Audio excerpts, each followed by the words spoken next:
Next topic जो है हमारा हम सब का कौन सा टॉपिक है, यार पढ़ के भी नहीं आते, ये भी नहीं मैं बोला। नेक्स्ट टॉपिक है डेंसिटी। किसकी डेंसिटी? Unit cell. ठीक है, डेंसिटी यूनिट सेल की। और ये इंपॉर्टेंट क्यों है? हर साल नंबर आता है और वैसे भी क्यों इंपॉर्टेंट है? यदि तुम इसको केमिस्ट्री से लिंक करते हो, केमिस्ट्री से लिंक करते हो किस चीज़ में, रिसर्च में या अदर मैथड्स में, तो ये बहुत यूजफुल है। कैसे यूजफुल है देखो जरा। यदि हमने स्पेक्ट्रोस्कोपी से हमने यदि इसका एज लेंथ निकाल लिया, ठीक है, अभी हम क्या कर रहे हैं इसी बेसिस पर, यदि हमने एज लेंथ निकाल रखा है, हमें एज लेंथ पता है या हमें जो सैंपल लिया है उसकी डेंसिटी पता है, एज लेंथ और डेंसिटी पता होने के बाद हम कई सारे ऐसे मेजरमेंट है यूनिट सेल का जो हम कैलकुलेट कर सकते हैं। जो अभी हम फॉर्मूला थोड़ा बहुत समझने की कोशिश करेंगे उनके बेसिस पर। तो ये काफ़ी इंपॉर्टेंट टॉपिक है, ठीक है, रिसर्च पॉइंट ऑफ व्यू से भी और एग्जाम पॉइंट ऑफ व्यू से भी। इससे रिलेटेड तो आना ही आना, ठीक है। लेकिन उसको समझने के लिए एक या दो चीज समझ लेते हैं। पहली बात कि डेंसिटी का फॉर्मूला क्या होता है? मास अपॉन वॉल्यूम होता है। क्या होता है? Mass upon volume. हम मास किसकी बात कर रहे हैं? Mass of unit cell. किसकी बात कर रहे हैं? मास ऑफ यूनिट सेल की। और वॉल्यूम किसकी बात कर रहे हैं? वॉल्यूम ऑफ यूनिट सेल की, है ना, वॉल्यूम ऑफ यूनिट सेल। क्योंकि हम डेंसिटी किसकी निकाल रहे हैं? यूनिट सेल की ही डेंसिटी निकाल रहे हैं, है ना। अब यार मास कैसे निकालेंगे यूनिट सेल का? यूनिट सेल के अंदर मास कहाँ से आ रहा है बताओ? यूनिट सेल में मास आ रहा है जो उसके अंदर एटम्स है ना। वन बाय वन समझो, उसके बाद उसको रट लेना, याद करना, पहले समझ लो कि मास ऑफ यूनिट सेल होगा, डिवाइड करेंगे उसको हम इससे वॉल्यूम ऑफ यूनिट सेल से, कट जाएगी डेंसिटी। मैं तुमसे ये पूछ रहा हूँ कि ये जो मास ऑफ यूनिट सेल है कैसे आएगा बताओ? सोचो, कुछ दिमाग में जोड़ दो। मास ऑफ यूनिट सेल किससे आएगा? जो इसके अंदर एटम्स होंगे, यूनिट सेल में जो एटम्स होंगे उन पर डिपेंड करता है ये, है ना। इस पर डिपेंड करता है नंबर ऑफ एटम्स पे, इस पर डिपेंड करता है नंबर ऑफ एटम्स पर, है ना, करता है ना डिपेंड, जो कि अलग अलग है, जो कि हर एक यूनिट सेल में क्या होता है? अलग अलग होता है, याद करो, होता है ना अलग। अब नंबर ऑफ यूनिट सेल को हम जेड से दिखाते हैं, किससे दिखाते हैं? जेड से दिखाते हैं। ये समझ में आया? अच्छा चलो ठीक है, मेरे को नंबर ऑफ एटम्स पता है तो मैं मल्टीप्लाई कर दूंगा एक एटम के मास से। लेकिन यार एक एटम का मास कैसे निकलेगा बताओ? एक एटम का मास कैसे निकलेगा?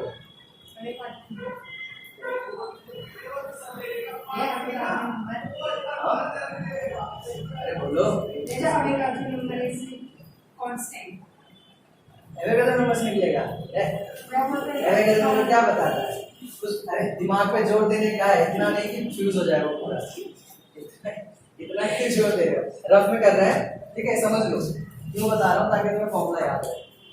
अच्छा मैं क्या बोल रहा था? हाँ, मास ऑफ एटम कैसे आएगा? मास ऑफ एन एटम, एक एटम का मास कैसे निकाल सकते हैं बताओ? अरे भाई मोलर मास उसका क्या है? कुछ भी मास ऑफ एटम क्या होता है? मोलर मास होता है। लेकिन देखो मोलर मास को हम लिंक कर रहे हैं किससे? एवोगैड्रो नंबर से। मोलर मास को हम एवोगैड्रो नंबर से लिंक कर रहे हैं। क्यों कर रहे हैं? क्योंकि एवोगैड्रो नंबर से हमें नंबर ऑफ एटम का रेशियो मिल जाता है ना। अभी ये जो मैं रिलेशन लिख रहा हूँ उसको समझने की कोशिश करना कि जो मास होगा, mass of atom, mass of an atom, तो हम स्मॉल एन से रिप्रेजेंट कर रहे हैं, इसे रिप्रेजेंट कर रहे हैं स्मॉल एन से। मास ऑफ एन एटम जो होगा, स्मॉल एन जो होगा, वो होगा molar mass divided by Avogadro number, divided by Avogadro number. ये कैसे है देखो ध्यान से। यदि मोलर मास को मैंने मल्टीप्लाई करता किया यदि एवोगैड्रो नंबर से, तो ओवरऑल मोलर मास से तो आता है ना। ये बात तो समझ लो, इसको रफ में समझ लो, वहां पर नोट करना। ये क्या है तुम्हारा? मास ऑफ एन एटम, एक एटम का मास। यदि मैं उसको एवोगैड्रो नंबर से मल्टीप्लाई करता हूँ, यही तो होता है मोलर मास। मोलर मास इसी को तो कहते हैं। बस हमने इसी को लिंक किया कि मास ऑफ यूनिट सेल जो होगा वो नंबर ऑफ एटम पे डिपेंड करेगा, है ना। और मास ऑफ एन एटम को हम इस टर्म्स में लिख सकते हैं, है ना। तो यानी कि ओवरऑल यदि मैं लिखूं mass of an atom, mass of an atom लिखूं तो मैं इसको लिख सकता हूं Z इंटू एन। इसको मैं लिख सकता हूं Z इंटू एन। समझा रहा है? नंबर ऑफ एटम इंटू में मास ऑफ एन एटम, है ना। और इस मास ऑफ एन एटम को एक और टर्म्स में लिख सकते हैं हम ऐसे, चाहे क्या, Z इंटू में molar mass divided by Avogadro number. हम इसको ऐसे लिख सकते हैं। ये समझ आ रहा है तुम सबको? ये समझ आया? ये क्लियर है तो ये भी पता है, तो ये भी समझ में आ गया होगा। अच्छा अभी वॉल्यूम कैसे निकालते हैं यूनिट सेल का? Volume of unit cell simple है। एज लेंथ को हम क्या मान लेते हैं ए, एज लेंथ को क्या मान लेते हैं ए। इसमें कोई कैलकुलेशन नहीं है क्योंकि एज लेंथ तो हमें ऑलरेडी पता होगा या तो हमें निकालना होगा, बाकी यदि यूनिट्स पता है तो एज लेंथ क्या होगा ए, तो वॉल्यूम क्या आ जाएगा फिर इसका ए क्यूब, क्योंकि ये क्या है क्यूब है ना, तो वॉल्यूम क्या आ जाएगा ए क्यूब। निकल गया डेंसिटी, देखो तो डेंसिटी फाइनली क्या होगा मास अपॉन वॉल्यूम, है ना। तो मास क्या है ये है, वॉल्यूम क्या है ये है। मास क्या निकाला हमने ढूंढ के, मास ऑफ यूनिट सेल, एक यूनिट सेल का मास क्या निकाला, ये निकाला Zm बाय में स्मॉल m में, Zm बाय में वॉल्यूम क्या निकाला हमने a क्यूब, और इसी को हम और कैसे लिख सकते हैं Z इनटू में molar mass divided by Avogadro number और यहाँ पे a क्यूब, ठीक है।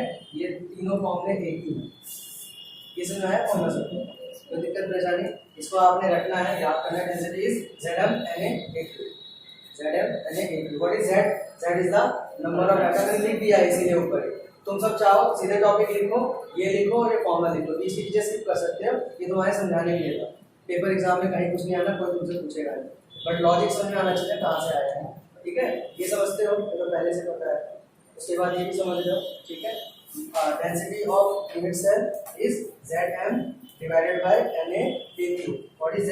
Z is the number of atom in a unit cell. It will vary according to the unit cell. Unit cell जो बोला है, सबसे पहले आपको नंबर ऑफ एटम को कंसीडर करना है कि Z क्या होगा, Z हर बार चेंज होगा। M क्या है, मोलर मास। अच्छा ये मोलर मास किसका, आप देखो एक एटम का मोलर मास, एटॉमिक मास की बात ही नहीं हो रही है। क्यों नहीं बात हो रही है, क्योंकि नंबर ऑफ मोल्स में कैलकुलेशन होता है। उसके बाद ये क्या है, एवोगाड्रो नंबर, और ये क्या है, यूनिट सेल, ठीक है। समझा है, इसको नोट कर लो, ये बीच का नोट करने की जरूरत नहीं है, लेकिन कोई करना है तो कर दो, ठीक है। जल्दी से करो, नंबर स्टार्ट करते हैं। देखो क्वेश्चन क्या कह रहा है, क्वेश्चन हमें कह रहा है कि सिल्वर जो है ना सीसीपी फॉर्म कर रहा है। सिल्वर जो है प्रॉब्लम 1.5 कर रहे हैं। सिल्वर क्या होता है, सिल्वर का एजी, सिल्वर क्या होता है एजी, सिल्वर क्या फॉर्म कर रहा है सीसीपी, सिल्वर क्या फॉर्म कर रहा है सीसीपी। उसके बाद देखो आगे क्या इन्फॉर्मेशन दे रखी है, ये दे रखी है कि एज लेंथ को किससे शो करते हैं, ए से। तो एज लेंथ कितना दे रखा है, देखो 408.6 पिकोमीटर, 408.6 पिकोमीटर। उसके बाद हमें बोल, अच्छा एक और चीज क्या दे रखी है, एटॉमिक मास, यानी कि एटॉमिक मास मोलर मास आ जाएगी की बात है 107.9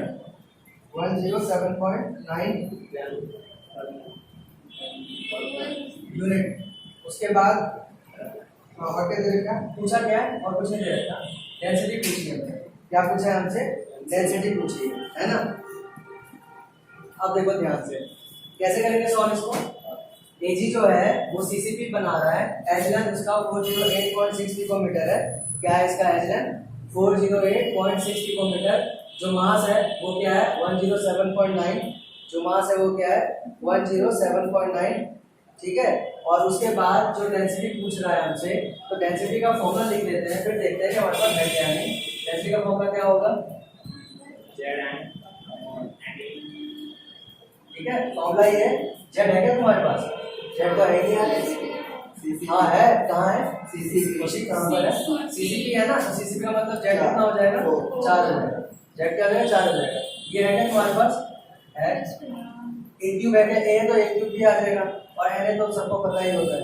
लेकिन देखो सब ये ऐसा यूनिट में नहीं है, हमें इसको ऐसा यूनिट में लेके आना पड़ेगा, है ना। इसमें बस यही एक मेन पॉइंट है जो तुम्हें ध्यान रखना है।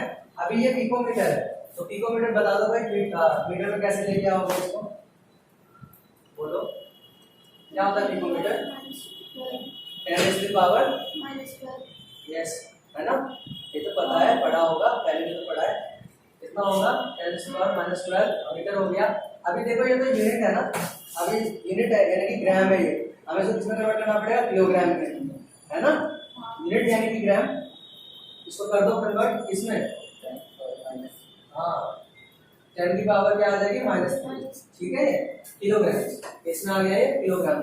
तो हमने सबको ऐसा यूनिट में कन्वर्ट कर लिया, तो दिक्कत परेशानी यहाँ पे नहीं है ना, करना पड़ेगा। कई बार सीधे ऐसे ही वैल्यू रख के सॉल्व कर देते हैं, फिर बोलते हैं भैया न्यूमेरिकल गलत होगा, गलत तो होगा ना, आप ऐसा यूनिट में लेके ही नहीं आ रहे हो तो गलत तो होगा, ठीक है। अब समझ आ गया सबको, चलो तो सब नोट यार कर लिया करो, टाइम तो मिलता है, समझ लो ना। समझ लोगे तो नोट मत करो, मुझे कोई दिक्कत नहीं है, लेकिन समझ लो यहाँ तक, ठीक है। अब वैल्यू रख लेंगे, सॉल्व कर लेंगे, क्योंकि मुझे पता है कैलकुलेशन में दिक्कत होगी, इसलिए मैं सॉल्व करवा रहा हूँ। अगले न्यूमेरिकल्स में सॉल्व नहीं कराऊंगा, खुद सॉल्व करूंगा, जगह छोड़ के खुद करोगे, ठीक है।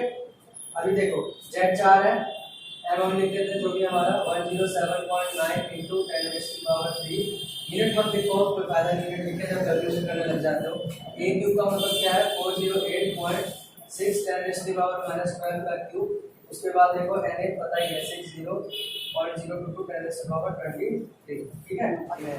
लेकिन इसके अंदर ही यूनिट सेल है ना, इसके अंदर ही क्या है यूनिट सेल है ना, बहुत सारे जो तुमने सैंपल लिया उसके अंदर तो बहुत सारे यूनिट सेल्स हैं, है ना। अभी इस बहुत सारे यूनिट सेल का एज लेंथ भी होगा, बहुत सारे जो यूनिट सेल्स हैं उनका एज लेंथ होगा। अब यदि एज लेंथ है तो इनका वॉल्यूम भी होगा, है ना। आई बात समझ में। तो अब इस पूरे का यदि वॉल्यूम निकाल लूँ, इस पूरे का यदि वॉल्यूम निकाल लूँ और उसको मैं एक एज लेंथ के वॉल्यूम से डिवाइड कर दूँ तो क्या आ जाएगा, नंबर ऑफ यूनिट सेल। क्या आ जाएगा, नंबर ऑफ यूनिट सेल्स। सुना है, इन्होंने यही किया, इन्होंने 208 ग्राम सैंपल का 208 ग्राम का डेंसिटी दे रखा है 7.2 ग्राम पर सेंटीमीटर क्यूब।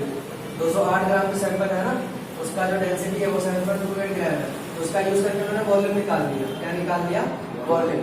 और उसने फिर एक यूनिट सेल का भी वॉल्यूम निकाल दिया, क्यों, क्योंकि एच दे रखा है। डिवाइड कर देंगे तो नंबर ऑफ यूनिट सेल आ जाएगा, ठीक है। और याद करो कि नंबर ऑफ यूनिट सेल यदि निकल गया है, जैसे पूछा क्या टोटल मार्क, क्या पूछा है, नंबर ऑफ एटम्स पूछा है ना। अच्छा, नंबर ऑफ यूनिट सेल से नंबर ऑफ एटम पे कैसे जाएंगे, नंबर ऑफ यूनिट सेल निकल गया ना, नंबर ऑफ एटम पे कैसे जाएंगे, सिंपल है यार।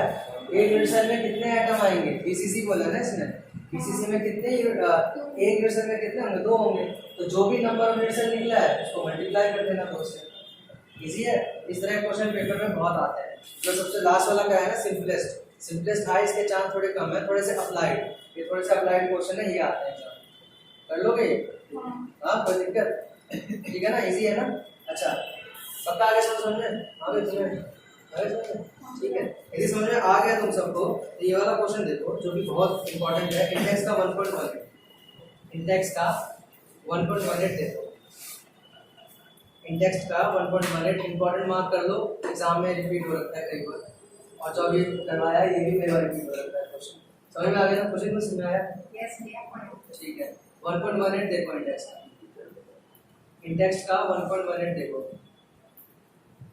जल्दी से परफेक्शन करते हैं। क्या पूछ रहा है, ये क्या पूछ रहा है, जल्दी से देखो।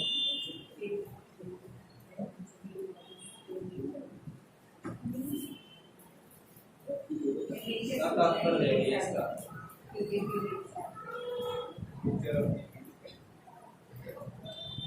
बहुत इंपॉर्टेंट है। कई बार एग्जाम में as it is question repeat हुआ, as it is word to word, कोई चेंज नहीं कर देगा मार के। क्वेश्चन पढ़ लिया, नेचर ऑफ यूनिट सेल पूछा है, नेचर ऑफ यूनिट सेल किससे डिसाइड होता है, नंबर ऑफ एटम से। जेड निकालने बोल रहा है इस क्वेश्चन में, जेड 2 आएगा तो क्या होगा, जेड 2 आएगा तो क्या होगा, पीसीसी। जेड 1 आएगा तो क्या होगा, पीसीसी प्रिमिटिव क्यूबिक सेल, और 4 आ गया तो एफसीसी। ये पूछे 4 आएगा इसमें आंसर 4 है, करके देखना सॉल्व। अप्रॉक्सिमेट 3.97 आएगा, समझ आया। ऐसे मजेदार अप्लाइड क्वेश्चंस ये आता है। अप्लाइड क्या है, इसमें बस समझने की बात है। नेचर का मतलब क्या है, याद रखना, ध्यान रखना। नेचर का मतलब है कि जेड, क्यों जेड है, क्योंकि जेड से डिसाइड होगा कि कैसा यूनिट सेल है। जेड 1 to 4 होगा तो 1 to 4 के अकॉर्डिंग उसका कैरेक्टर डिसाइड होगा, ठीक है। इसमें जेड निकालना है तुम्हें, जेड जो भी आएगा उसके अकॉर्डिंग करना। जेड इसमें 4 है, लेकिन सॉल्व करना पहले पूरा प्रॉपर है, मतलब पूरा वो 4 नहीं आएगा, पॉइंट में आएगा 3.98 आएगा, अप्रॉक्स से लिखोगे 4, ऐसे अप्रोच पूरा अप्रॉक्सीमेट 3.98 आएगा या 95 आता है इसका आंसर, ठीक है। आंसर देखोगे तो एग्जैक्ट 4 निकाल के दिखाएंगे तुम्हें, बट हम सॉल्व करेंगे 3.98 95 ऐसे आता है, ठीक है। कैलकुलेटर नहीं, हाथ से मतलब खुद से करना है इसको सॉल्व, इंपॉर्टेंट क्वेश्चन। अच्छा, ये तो समझ गए। 1.15 करके आना, 1.15 करके आना बहुत इंपॉर्टेंट क्वेश्चन है ये भी। 1.15 इंडेक्स का ही 1.15 बहुत इंपॉर्टेंट क्वेश्चन है, ठीक है। कर लोगे, कैसे करोगे, HCP है, मोल है 0.5, तो पूछा है वॉइड कितने होंगे, कौन से वॉइड पूछा है, सिर्फ टेट्राहेड्रल वॉइड पूछा है। ऐसे क्वेश्चन बहुत आते हैं पेपर में। सर मेरे को डैश करना है, बहुत ज्यादा है पूरा ना दूसरे चैप्टर का रख देंगे, पीडीएफ सेंड करूंगा टेस्ट बना, बताओ कैसे करोगे। HCP है, अरे टेस्ट बाद में क्लास में कर लो। HCP बना रहा है कोई यूनिट सेल HCP बनाता है, अभी तुमसे पूछ रहा है 0.5 मोल लिया हमने उसका, कितना लिया 0.5 मोल लिया है, तो कितने टेट्राहेड्रल वॉइड हो, बताओ कैसे करोगे।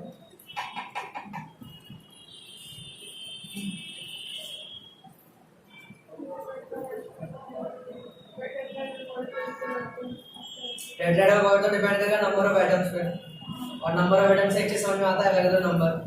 एवोगाड्रो नंबर का लिंक समझ में आता है मोल से। एक मोल में कितने होते हैं, एक मोल में कितने पार्टिकल होते हैं, एवोगाड्रो नंबर 0.5 मोल में कितने होंगे, आधे होंगे, हैं समझ रहे हो, करके देखना, ठीक है करके देखना आंसर सही आ रहा है गलत आ रहा है। Okay, now come to the next topic, imperfections in solids. It's really very important topic, बहुत इंपॉर्टेंट है। एग्जाम में 1 या 2 मार्क्स में जरूर से कुछ ना कुछ, तो जितने पार्ट दिख रहे हैं ना, सब पार्ट, उन सब पार्ट में से कुछ ना कुछ तो पूछा जाता है, तो बहुत ही ज्यादा चैप्टर 3 या 4 नंबर पूरा चैप्टर।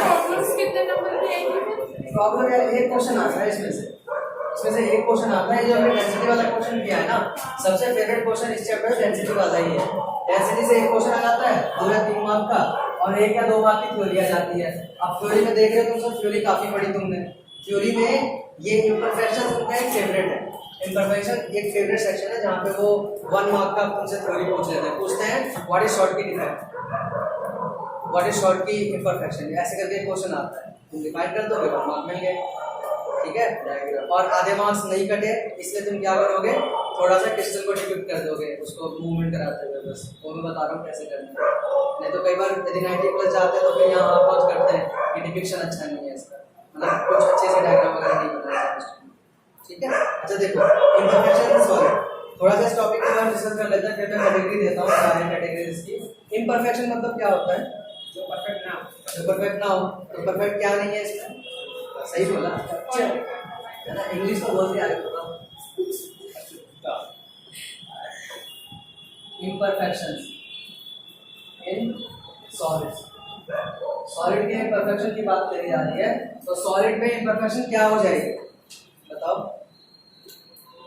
देखो, जब यूनिट सेल कोई बनता है ना, कोई भी यूनिट सेल जब फॉर्म होता है, या कोई भी जब कंपाउंड फॉर्म होता है, व्हाट वी सपोज कि जो भी उसका अरेंजमेंट है, अरेंजमेंट क्या है, AA BB ABC ABC, जो वाली भी अरेंजमेंट है, हम ये सपोज करते हैं कि जो एलिमेंट हमने डालने से वही एलिमेंट होगा, but in nature it will never happen. Why?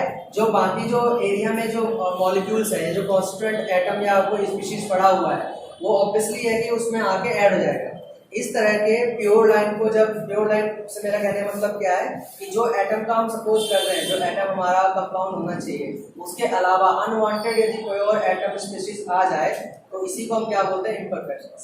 क्या बोलते हैं इसी को हम, इम्परफेक्शंस। ठीक है, सुना है ये बात, है ना, क्रिस्टल के अंदर या यूनिट सेल के अंदर, इसको हम क्या बोलते हैं, इम्परफेक्शंस। क्लियर है?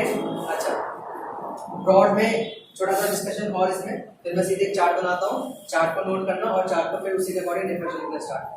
बहुत इंपॉर्टेंट टॉपिक है।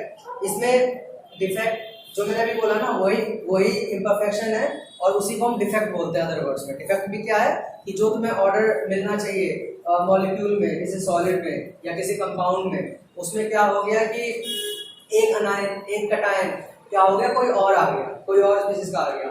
NaCl का तुम्हारा होना चाहिए था कंपाउंड सॉलिड, बट उसके अंदर क्या हो गया, कोई और कंपाउंड आ गया, जैसे कि स्ट्रोंशियम आ गया उसके अंदर, है ना। मान लो उसके अंदर या तो मैग्नीशियम आ गया, यदि लाइन चल जा रही है NaCl, बीच में एक मैग्नीशियम आ गया, उस मैग्नीशियम के अंदर से कुछ प्रॉपर्टीज चेंज हो जाएंगी, कुछ प्रॉपर्टीज क्या होंगी पूरे सॉलिड की, चेंज हो जाएंगी।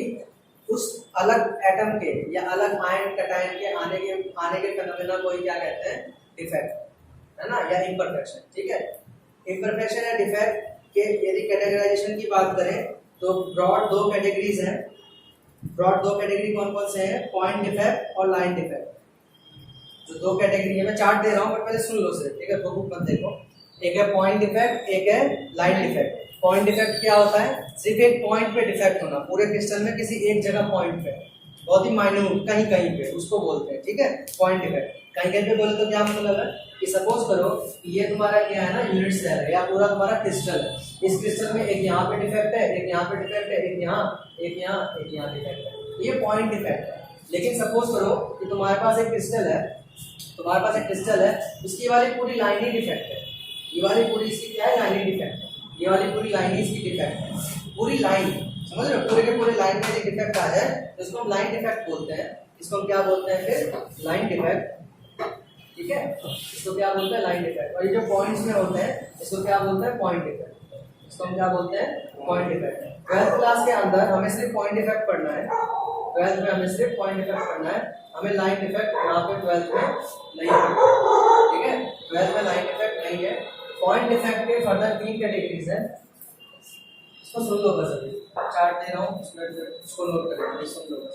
पॉइंट डिफेक्ट के फर्दर 3 टाइप है, 3 टाइप कौन से हैं? पहला स्टोशियोमेट्रिक डिफेक्ट, स्टोशियोमेट्रिक डिफेक्ट, ठीक है, सेकंड है इम्प्योरिटी, इम्प्योरिटी डिफेक्ट, और जो लास्ट है वो क्या है? Non stoichiometric. बुक का ऑर्डर अलग है, नॉन स्टोशियोमेट्रिक डिफेक्ट, ठीक है। अब मुझे बताओ इसे क्या समझ आता है नाम से? स्टोशियोमेट्रिक डिफेक्ट के फर्दर नॉन स्टोशियोमेट्रिक के 2 या 3 टाइप है, मेटल एक्सेस, मेटल एक्सेस और मेटल डेफिशिएंट, मेटल एक्सेस और मेटल डेफिशिएंट, ठीक है। और स्टोशियोमेट्री के 3 पार्ट है, स्टोशियोमेट्री के फर्दर 3 पार्ट है, मुझे याद आ रहा है, 3 पार्ट, 4 नहीं है, 2 असल में 2 है, उसको बता रहा हूँ वो क्या है। इसके 2 है, हाँ, आयनिक, इसको ऐसे डिवाइड कर सकते हैं, आयनिक और नॉन आयनिक, नॉन आयनिक और आयनिक, ठीक है। नॉन आयनिक के अंदर 2 है, वैकेंसी और इंटरस्टिशियल, ठीक है। और आयनिक कंपाउंड के अंदर 2 है, फ्रेंकल और शॉर्टली, फ्रेंकल और शॉर्टली, ठीक है, समझाया? ये है कैटेगराइजेशन। जो तुम्हारा डिफेक्ट है, जो तुम्हारा डिफेक्ट है वो 2 तरह का है, पॉइंट डिफेक्ट और लाइन डिफेक्ट। पॉइंट डिफेक्ट के 2 कैटेगरी है,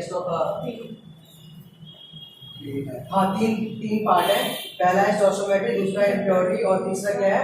नॉन स्टोशियोमेट्री।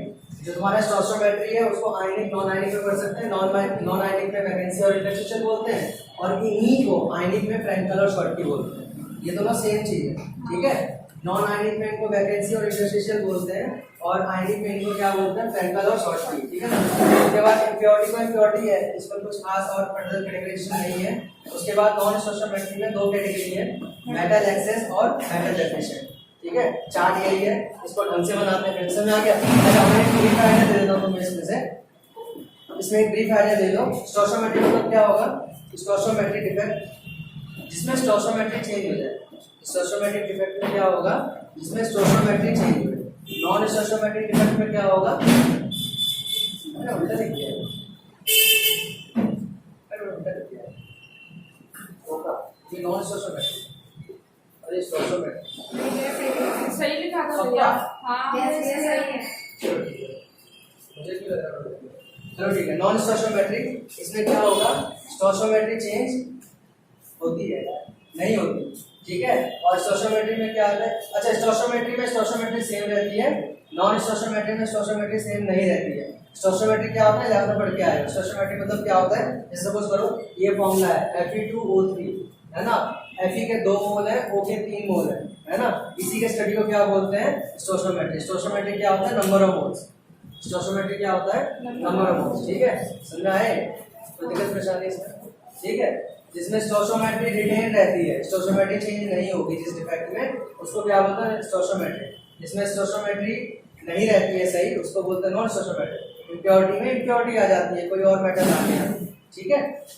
ये है, अब एक एक करके इन कैटेगरी को पढ़ते हैं, ठीक, चार्ट बनाते हैं और एक एक करके डेफिनेशन लिखते हैं। समझ में आया?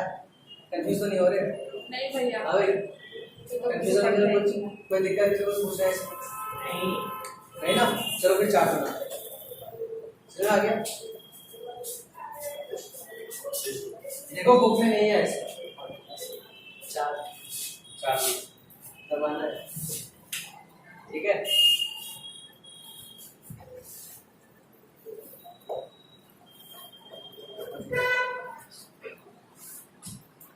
बना है? हाँ भैया ये वाला पता नहीं क्यों नहीं चलता है, क्या हो गया?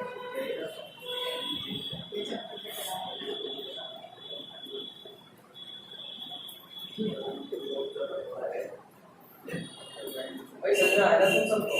हाँ भैया मुझे ऐसा क्यों लगता है तुम सबको समझ में नहीं आता? क्या नहीं? भैया समझ तो आ रहा है लेकिन चैप्टर थोड़ा बोरिंग सा चैप्टर बोरिंग है? हाँ बोरिंग है, अच्छा चैप्टर है, चैप्टर सही है, सिंपल था चैप्टर, इसमें कोई लोड है नहीं। हाँ थोड़ी इसकी इतनी सिंपल है, तो इसलिए सिंपल है, ये इतनी कम मार्क्स क्यों दे रही है? हाँ? ज्यादा पॉलिसी तुम्हें अपना समझ में नहीं आया क्या? केमिस्ट्री के अंदर बहुत डिस्क्रीट नंबर है, ये मैथ नहीं है कि 6 मार्क्स से पता है कि चैप्टर से क्या क्वेश्चन है, इसमें ऐसा कुछ नहीं है। 1 मार्क्स के इसमें क्वेश्चन आते हैं चैप्टर से, 3 नंबर का चैप्टर होता है, तो 1 मार्क्स से कुछ भी आ सकता है। अच्छा देखो, इफेक्ट कितने तरह के हैं? पॉइंट इफेक्ट और लाइन इफेक्ट, ठीक है। पॉइंट इफेक्ट कितने तरह के हैं? 3 तरह के पॉइंट इफेक्ट 3 तरह के हैं, ठीक है। क्या क्या नाम है? Stoichiometry, impurity, non stoichiometry. हाँ कितने तरह का है ये? पहला स्टोइशियोमेट्री, स्टोइशियोमेट्रिक इफेक्ट है ना, पहला क्या है? स्टोइशियोमेट्रिक, और दूसरा क्या है? Impurity impurity effect, impurity effect, और जो लास्ट है वो क्या है? नॉन स्टोइशियोमेट्रिक, नॉन स्टोइशियोमेट्रिक इफेक्ट, ठीक है। अच्छा उसके बाद स्टोइशियोमेट्री के अंदर कितने? 2 कैटेगरी है। स्टोइशियोमेट्री में 2 कैटेगरी है। क्या स्टोइशियोमेट्री में 2 कैटेगरी, मैं सेम चीज बता रहा हूँ, इसको देख लो एक बार, चार्ट देख लोगे रिवीजन हो जाएगा तुम्हारा एक बार। सही है। स्टोइशियोमेट्री 2 तरह के हैं, कौन कौन से हैं? आयनिक और नॉन आयनिक में पढ़ सकते हैं, नॉन आयनिक और आयनिक में, नॉन आयनिक और आयनिक में। नॉन आयनिक में इन्हीं को हम क्या बोलते हैं? नॉन आयनिक में इनको हम बोलते हैं वैकेंसी डिफेक्ट। एक टाइप जो है वो क्या है? वैकेंसी डिफेक्ट, और जो एक टाइप है उसको हम क्या बोलते हैं? Interstitial defect, interstitial